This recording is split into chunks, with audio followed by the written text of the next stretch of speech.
नमस्कार। आज की इस वीडियो में दैनिक जागरण के संपादकीय से 470 शब्दों के डिक्टेशन को हम लोग आउटलाइंस के साथ लेने वाले हैं। अगर आपको इस डिक्टेशन के आउटलाइंस की ज़रूरत है तो आप हमारे शॉर्ट हैंड टीम ऐप को प्ले स्टोर से डाउनलोड कर सकते हैं, और अगर आपको इस डिक्टेशन के PDF की ज़रूरत है तो आप हमारे टेलीग्राम ग्रुप को ज्वाइन कर लें। लिंक इसी वीडियो के ठीक नीचे डिस्क्रिप्शन बॉक्स में आपको मिल जाएगा। इस डिक्टेशन को हम लोग 3 अलग अलग स्पीड में लेंगे। पहली बार में 70 की स्पीड में, दूसरी बार में 80 की स्पीड में, तो तीसरी और आखिरी बार में इसी डिक्टेशन को हम लोग 90 की स्पीड में लेने वाले हैं। तो 70 की स्पीड में आपका डिक्टेशन स्टार्ट होगा 5 सेकेंड के बाद। तब तक के लिए आप रेडी रहें।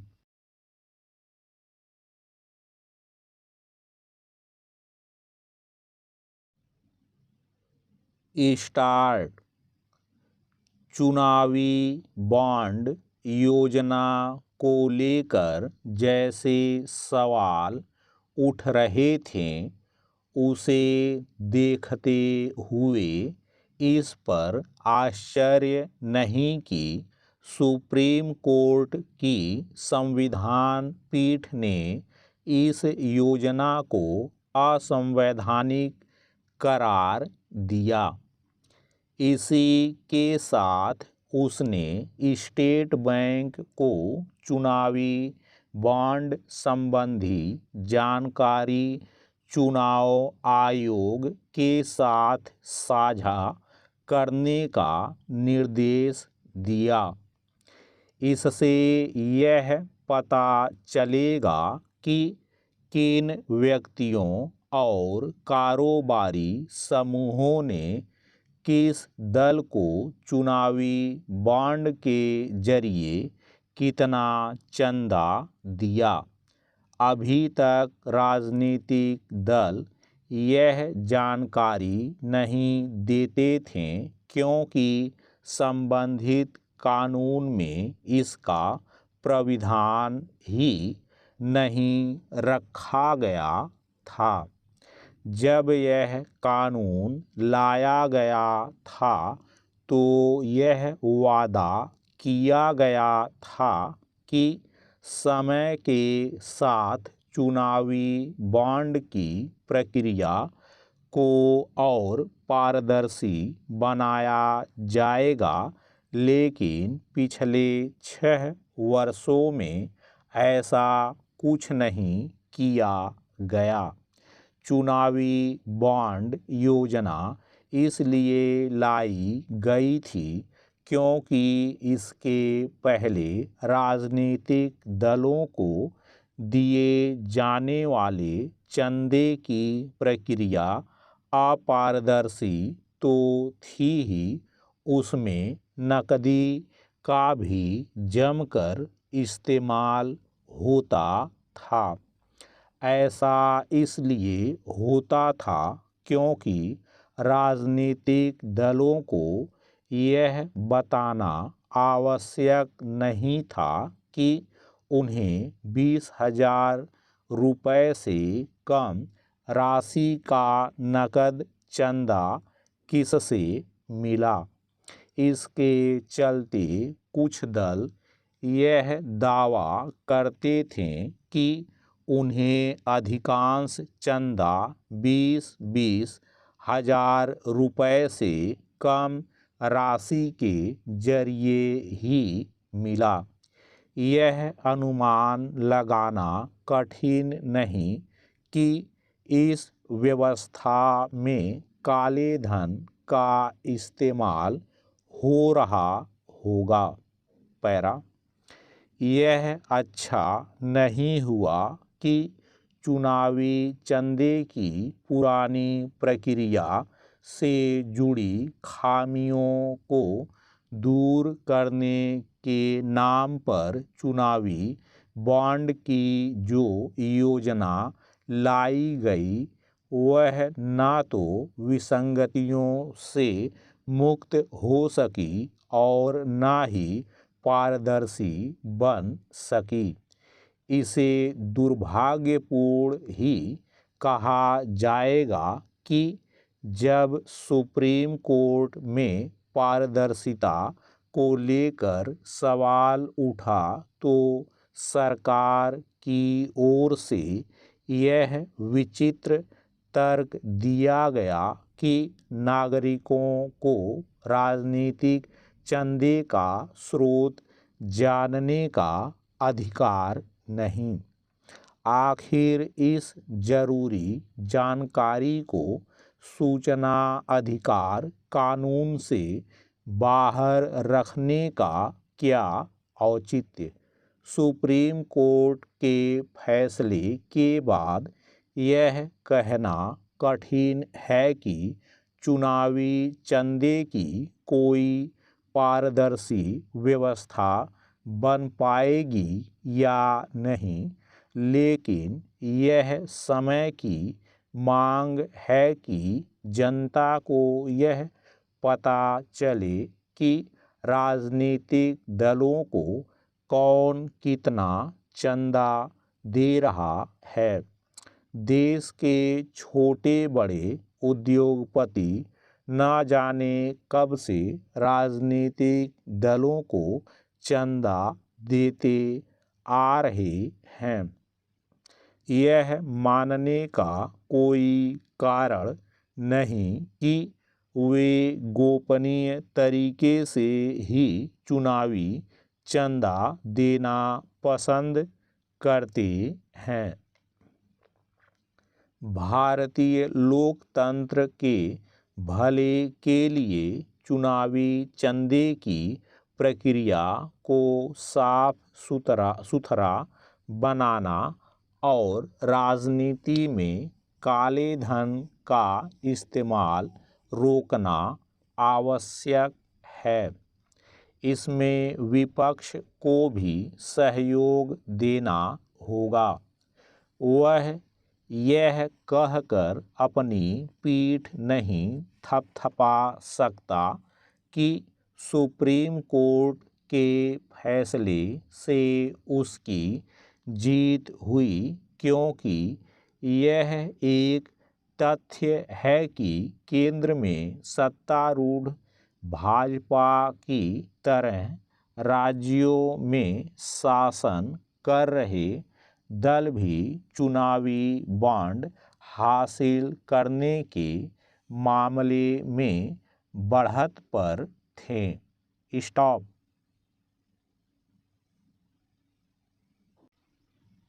दोस्तों, इसी डिक्टेशन को दूसरी बार में हम लोग 80 की स्पीड में लेंगे और आपका समय स्टार्ट होगा 5 सेकंड के बाद। तब तक के लिए आप रेडी रहें।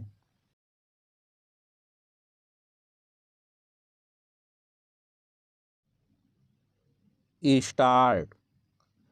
चुनावी बॉन्ड योजना को लेकर जैसे सवाल उठ रहे थे, उसे देखते हुए इस पर आश्चर्य नहीं कि सुप्रीम कोर्ट की संविधान पीठ ने इस योजना को असंवैधानिक करार दिया।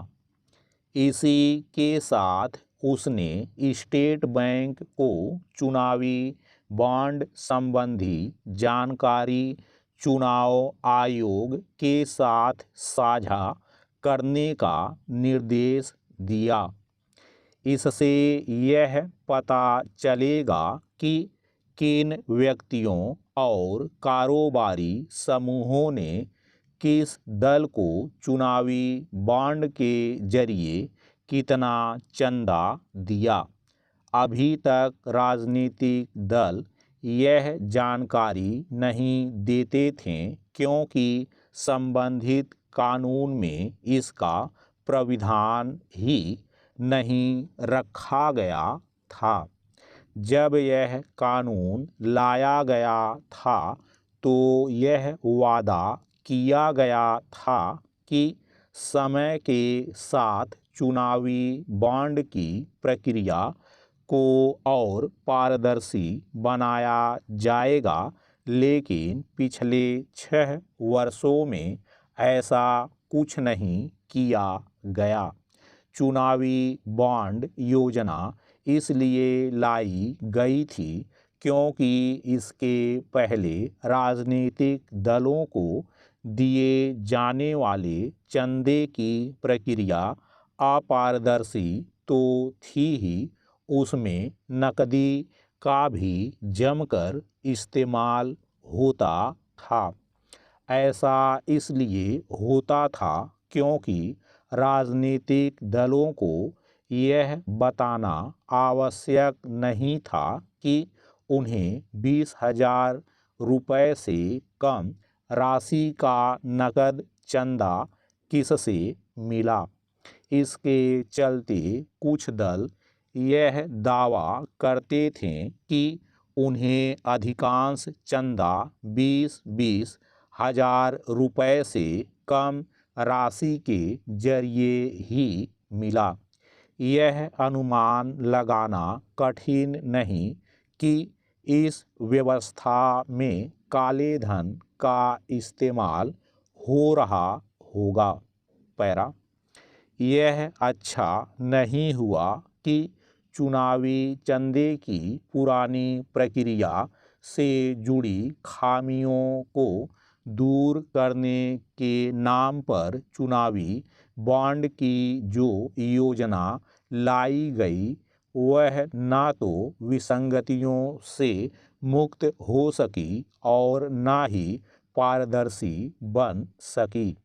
इसे दुर्भाग्यपूर्ण ही कहा जाएगा कि जब सुप्रीम कोर्ट में पारदर्शिता को लेकर सवाल उठा तो सरकार की ओर से यह विचित्र तर्क दिया गया कि नागरिकों को राजनीतिक चंदे का स्रोत जानने का अधिकार नहीं।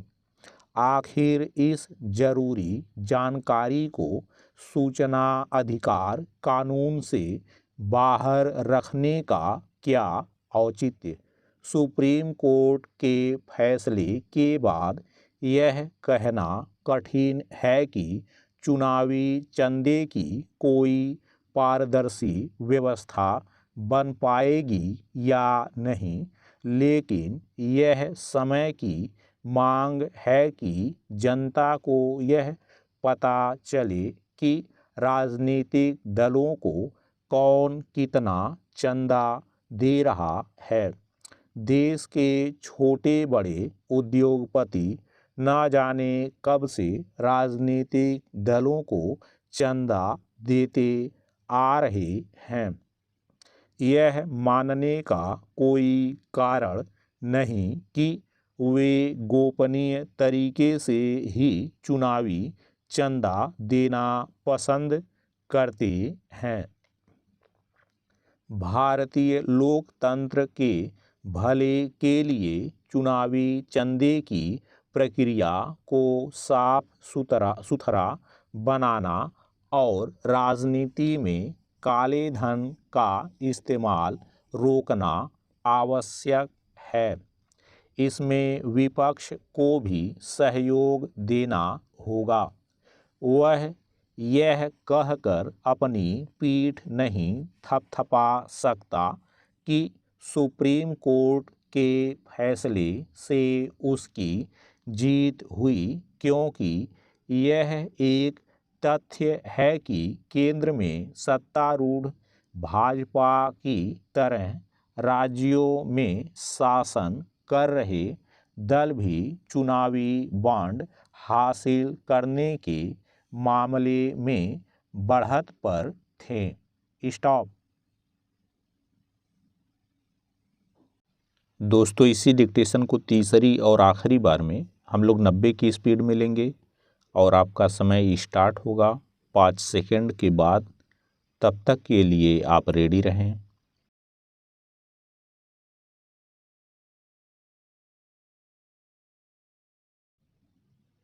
स्टार्ट। चुनावी बॉन्ड योजना को लेकर जैसे सवाल उठ रहे थे उसे देखते हुए इस पर आश्चर्य नहीं कि सुप्रीम कोर्ट की संविधान पीठ ने इस योजना को असंवैधानिक करार दिया। इसी के साथ उसने स्टेट बैंक को चुनावी बॉन्ड संबंधी जानकारी चुनाव आयोग के साथ साझा करने का निर्देश दिया। इससे यह पता चलेगा कि किन व्यक्तियों और कारोबारी समूहों ने किस दल को चुनावी बॉन्ड के जरिए कितना चंदा दिया। अभी तक राजनीतिक दल यह जानकारी नहीं देते थे क्योंकि संबंधित कानून में इसका प्राविधान ही नहीं रखा गया था। जब यह कानून लाया गया था तो यह वादा किया गया था कि समय के साथ चुनावी बॉन्ड की प्रक्रिया को और पारदर्शी बनाया जाएगा, लेकिन पिछले 6 वर्षों में ऐसा कुछ नहीं किया गया। चुनावी बॉन्ड योजना इसलिए लाई गई थी क्योंकि इसके पहले राजनीतिक दलों को दिए जाने वाले चंदे की प्रक्रिया अपारदर्शी तो थी ही, उसमें नकदी का भी जमकर इस्तेमाल होता था। ऐसा इसलिए होता था क्योंकि राजनीतिक दलों को यह बताना आवश्यक नहीं था कि उन्हें 20,000 रुपये से कम राशि का नकद चंदा किससे मिला।